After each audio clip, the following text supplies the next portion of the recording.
Australia and New Zealand, 2 countries in Oceania, more specifically Australasia. Separated by the Tasman Sea, they're 2 well-developed countries that often rank really high on nearly every quality of life ranking list. And yeah, they're just pretty awesome. Both seem to be kind of far away from the entire rest of the world. And because of that, also since they're so both unique, kind of in their own little world. Let's first look at some differences between the 2. First of all, New Zealand doesn't exist. Okay, that's just basically a meme at this point that started since so many world maps were leaving out New Zealand. In fact, there's even a large subreddit dedicated to them. But don't believe the hype. New Zealand, in fact, does exist. See? There it is. Australia exists too, but it's about 29 times bigger than New Zealand. It's the 6th largest country in the world, baby. That said, it only has around 5 times as many people. Why? Well, check this map out. Only 2% of the population of Australia lives in the yellow area. And why does only 2% of the population of Australia live in that yellow area? That's because much of it is desert or near desert. 35% of the Australian continent doesn't get enough rain. But what about up here? Well, few live here mostly because it's so isolated from the rest of the population of Australia. Only 1 metropolitan area in New Zealand has a population over 1 million people. That'd be the magnificent Auckland. Australia, meanwhile, has 5 metro areas with over 1 million people. Its 2 biggest cities, Sydney and Melbourne,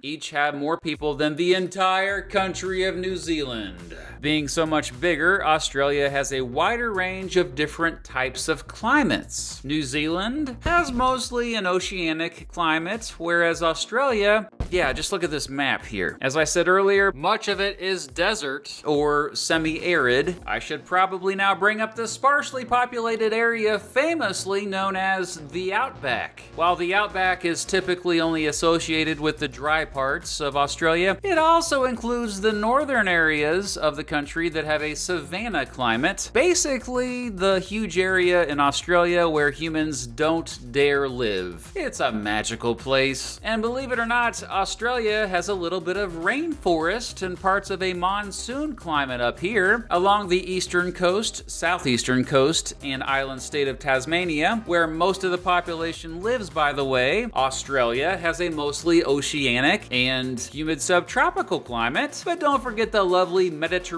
climate along parts of the southern and southwestern coasts. That's also where a lot of Australians live. Australia also has a more varied landscape, and this magnificent sandstone formation, Uluru, one of the most important indigenous sites in the country. New Zealand's mountains are way more impressive and tower over Australia's mountains. In fact, many people not from Australia forget that Australia actually has mountains. Meanwhile, everyone seems to know about New Zealand's dramatic mountains, mainly due to the Lord of the Rings and Hobbit films. The producer of those films, Peter Jackson, is from New Zealand, and he almost single-handedly put New Zealand on the map due to those films. Remember how I said it's often not on maps? Sorry for the bad joke there. Anyway, you can visit the actual Shire from the film today. And fun fact, my uncles lived in New Zealand while they worked on the Lord of the Rings films. What was I talking about again? Oh yes, mountains! New Zealand's highest peak is around 1,500 meters taller than Australia's highest peak. Well, mainland Australia at least. No one seems to care about you, Mawson Peak, way over on Australia's Heard Island. New Zealand sits on the infamous Ring of Fire, an area where lots of earthquakes and volcanic eruptions tend to occur. Australia doesn't have to worry about volcanoes. Also, since Australia sits on top of a very stable tectonic plate with no active faults, residents there don't have to worry much about large earthquakes. New Zealanders, on the other hand, have to worry about a major earthquake at least once every 10 years. Related to this, both Australia and New Zealand occasionally have to worry about tsunamis. Australia gets hit more by cyclones, while both countries have to worry about floods and wildfires. Australia is more often in the news for them. Also, while bushfires are a regular thing in Australia, it had one of the worst bushfire seasons in recorded history from September 2019 to March 2020. It was catastrophic and a bit horrifying, to say the least. New Zealand is made up of islands. Australia is mostly made up of a continent. Well, actually, some people actually call Australia a really big island. Well, that's preposterous. What a silly notion. Australia is clearly a continent. I mean, I agree with you, but that doesn't stop the millions of people out there from calling it an island. Well, someone needs to stop them. Liam, you must stop them. Well, I don't know if that's possible, Mr. Beat. However, I can make a video looking at why some people think Australia is an island. Right on. Can you have it done by the time I'm done with this video? I'll see what I can do. Dang, that's awesome. Well, I'm looking forward to seeing how that turns out. So anyway, like I said, Australia is also mainly a continent, the oldest, flattest, and driest continually inhabited continent with the worst soil for farming. And yes, New Zealand is made up of islands, around 600 of them, and they're mostly remnants of a bigger landmass under the sea.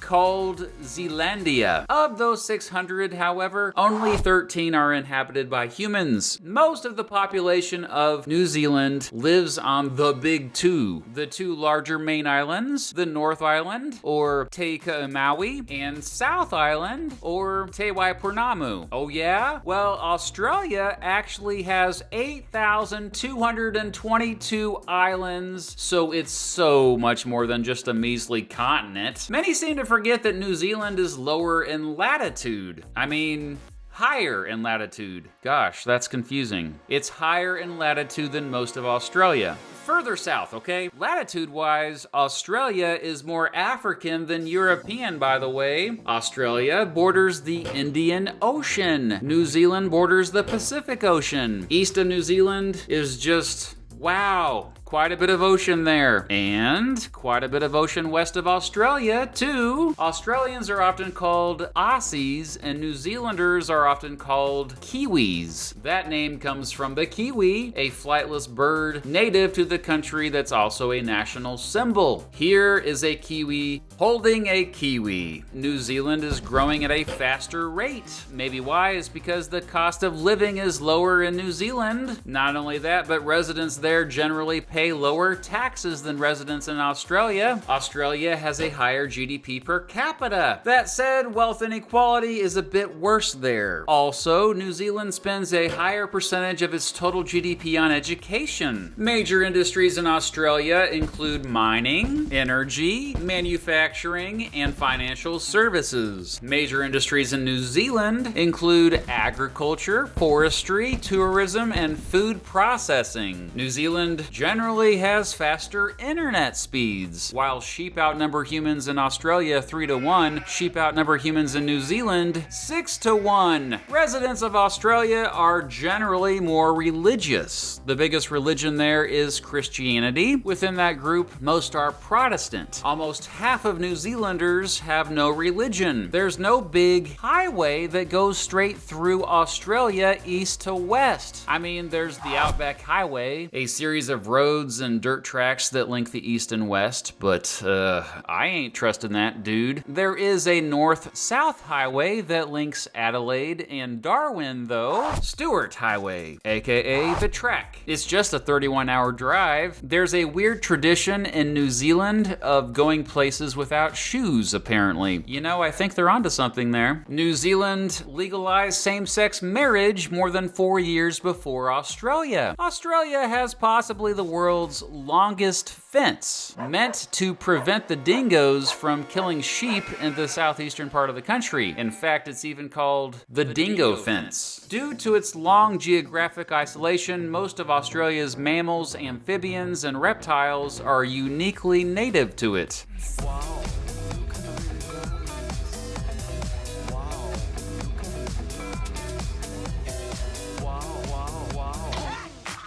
New Zealand has hardly any dangerous animals, or animals period, really. Australia, on the other hand, has the most animals with the most deadly venom. Sure, it's known for its cuddly koalas, wombats, and kangaroos, but many of its native animals will actively try to kill you, from sharks to jellyfish to snakes. These animals are deadly. That said, this may all be overhyped. In fact, due to anti-venom inventions, these two horrifying spiders native to Australia haven't killed anyone there since 1979. Australia has one of the highest electoral turnout rates in the world. Why? Well, probably because it's mandatory for citizens there to vote. Not in New Zealand, though. While medical marijuana is legal in both countries, parts of Australia have either decriminalized or straight up legalized it. Hey, speaking of, parts, New Zealand is divided into 16 regions. Australia has 6 states, 3 internal territories, and 7 external territories. So what's the difference between states and territories there? Well, states have more freedom to do their own thing. Territories are more under the direct control of the federal government. Hey, speaking of government, while both have a parliamentary system, representative democracies, and constitutional monarchies, Australia is a federation. And speaking of that, New Zealand once had the opportunity to become part of that federation. Yep, it could have been part of Australia, but turned it down. Oh hey, let's look at some history now, shall we? Humans have lived in Australia up to 64,000 years before they lived in New Zealand. 64,000 years. Aboriginal Australians, or a name given to the various groups of people who all first settled Australia, likely arrived by sea from Asia and developed a hunter-gatherer lifestyle. Over a period of time of tens of thousands of years, the climate of Australia drastically changed. The earliest humans reached modern-day Tasmania around 30,000 years ago. Back then it was connected to the continent via a land bridge. The first Torres Strait Islanders arrived from what is now Papua New Guinea around 2,500 years ago. New Zealand, meanwhile, was one of the last places settled by humans on Earth. It wasn't until 1,000 years ago, or maybe as recent as 750 years ago, that the Maori first arrived on canoes. The Dutch were the first Europeans to come across both places. In 1606, the Dutch explorer Willem Janszoon first landed in Australia. 36 years later, the Dutch explorer Abel Tasman spotted New Zealand, but never settled there. The same year that Janszoon had landed in Australia, the Spanish explorer Luis Vaz de Torres checked out the Torres Strait and its associated islands, which is why they're all named after him. However, it was the Dutch who came back in greater numbers to check out Australia, which they called New Holland, of course. Not many stuck around to live, though. Around 720-ish, some Makassar people from modern-day Indonesia came down to settle Australia. And then there was that James Cook dude, an extremely influential British explorer and cartographer. He first checked out, mapped out, and claimed New Zealand for Britain in 1769, and then checked out, mapped out, and claimed the eastern coast of Australia for Britain the next year. The French came to both places soon after that, looking at possible colonization, but they became a bit preoccupied and never followed through. The British, however, did.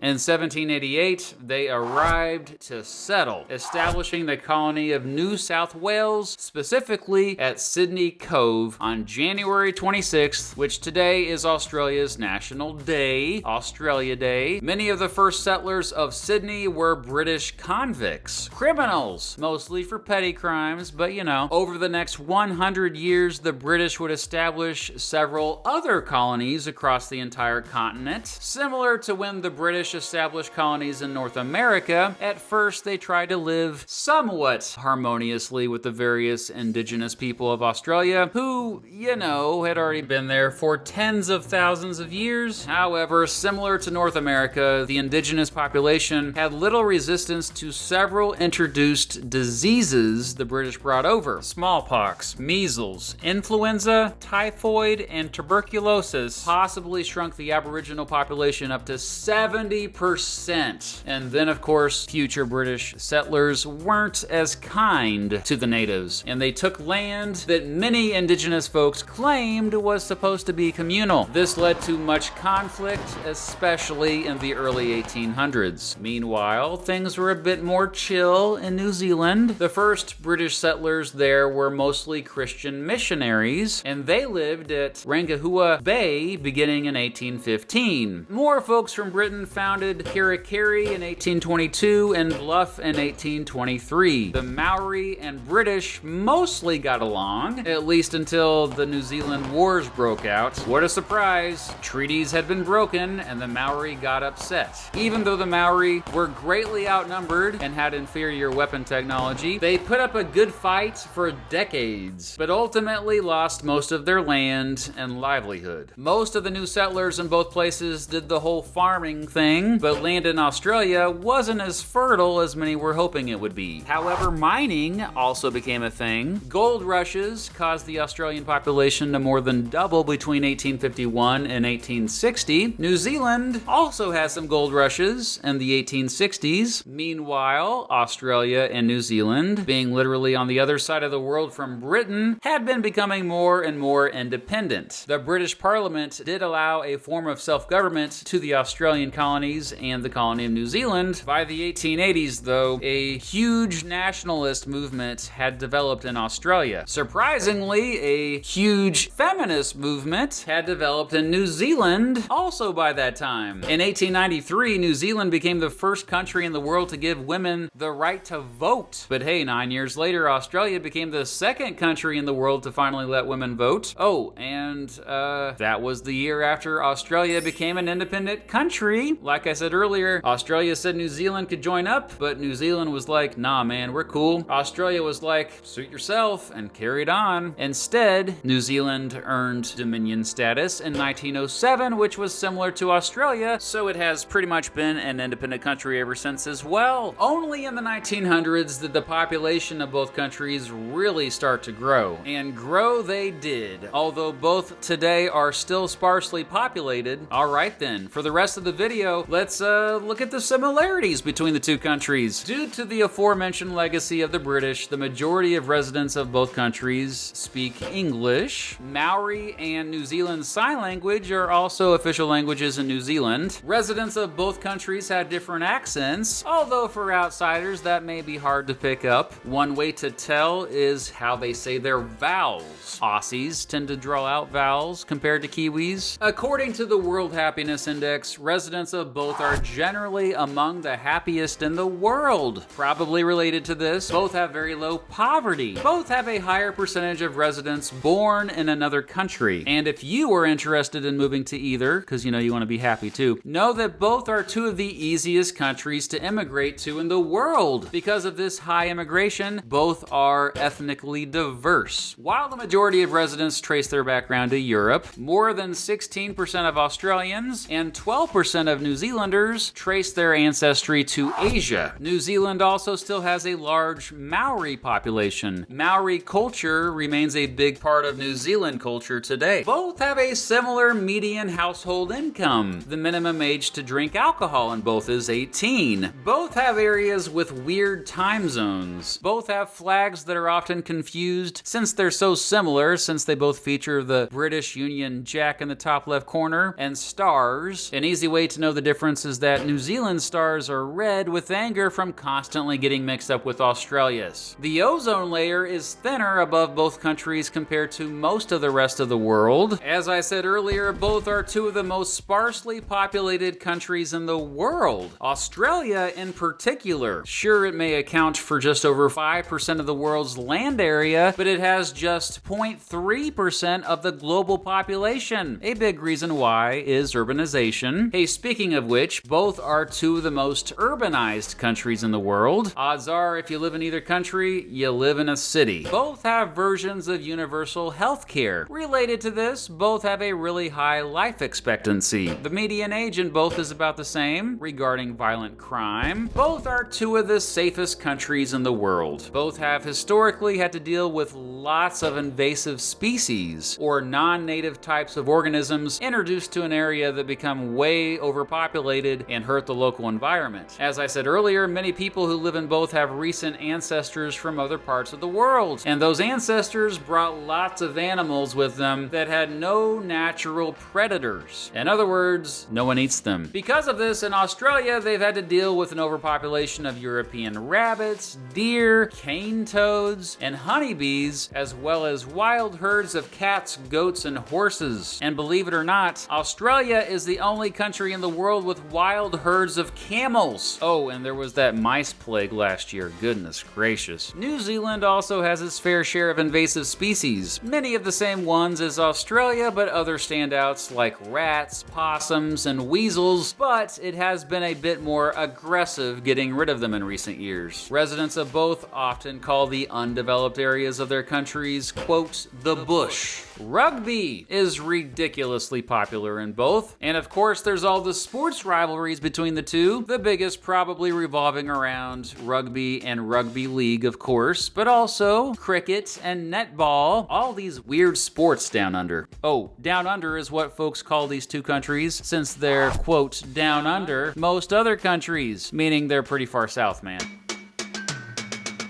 Coincidentally, the song Down Under by Men at Work is also the national anthem of Australia. Just kidding. But shout out to Australian music. No offense, New Zealand, but in my humble opinion, Australia's music is defo way better. Don't believe me? Name one New Zealand band off the top of your head. Exactly. Nope, Lord's not a band. Also, there's this Australian band called King Gizzard and the Lizard Wizard that wrote a song about me, so that's pretty rad and stuff. And one final thing. In 2006, an Australian tried to sell New Zealand on eBay. He was unsuccessful. In conclusion, while there is indeed a bit of a rivalry overall today between Australia and New Zealand, I think they will always have this special bond due to being on the edge of the globe, far away from most of it all. They really are two special, amazing countries. Oh, before I go, I almost forgot. Liam? Yes, Mr. Beat? Did you happen to get done with your video? Why, yes, I did, and I'm happy to report that Australia is an island continent. Well, it's settled then.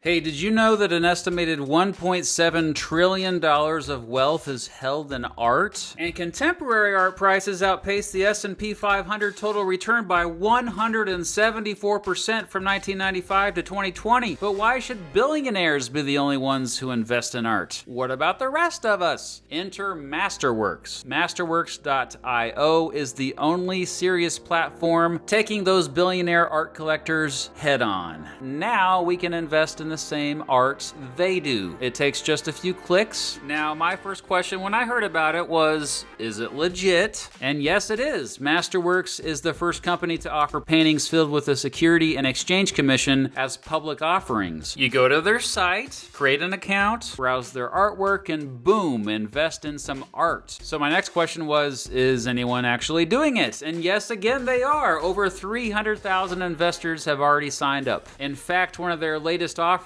by the famous street artist Banksy sold out in under 3 hours. If you want to take advantage and invest in some fine art, there is a wait list. However, you can get priority access and can immediately start investing by clicking the link in the description of this video. Doing so also greatly benefits my channel, so please check it out. Thanks to Masterworks for sponsoring this video. Good day! Thanks to Liam from the channel State of the World for collaborating with me for this video. And yes, he really did make a video looking at whether or not Australia was an island. It's not an island, people. Check that video out and subscribe to his channel while you're over there. He does some great work. Also a shout out to John from the channel Veritas et Caritas. I think I said that properly. He is from Australia, and he did me a favor and looked over my script for me. So thanks, John. Subscribe to him as well. So which is better, Australia or New Zealand? I especially, of course, want to hear from some Aussies and Kiwis, and of course, let me know what I got wrong. And now it's time for my monthly shout out to all my Patreon supporters who donate at least 15 bucks or more each month to my channel. Starting with my $20 a month folks, going alphabetically, a shout out to Alicia Solberg, Andrew B, Anthony Beckett, Asif Ismail, Austin Ciros, Brady Bardwell, Corey Ryman, Dr. Paul J. Lilly, Elijah Ellis, Empty Machine, Ezra, Josie Ramsey, Kyle Fassbinder, Matt Standish, Neo R14, Nick Everett, Osbers Gaming, Pat Iapicca, Sean Connett, and William Roush. At the $15 a month level, Adam Christians, Andrew Snyder, Brian Layton, Gail Gerard, Grant Hughes, Ian Driscoll, Elon Capone, Jack L., Jacob Birnbaum, Joel Serrano Luzada, John Johnson, Kit Walker, Lee Fortier, Naderade, Nelson Guzman, Samuel Striz, Thomas Oppenheim, Victor Martinez, Waterfort, and Zachary F. Parker. Thanks to all my Patreon supporters, and thank you for watching!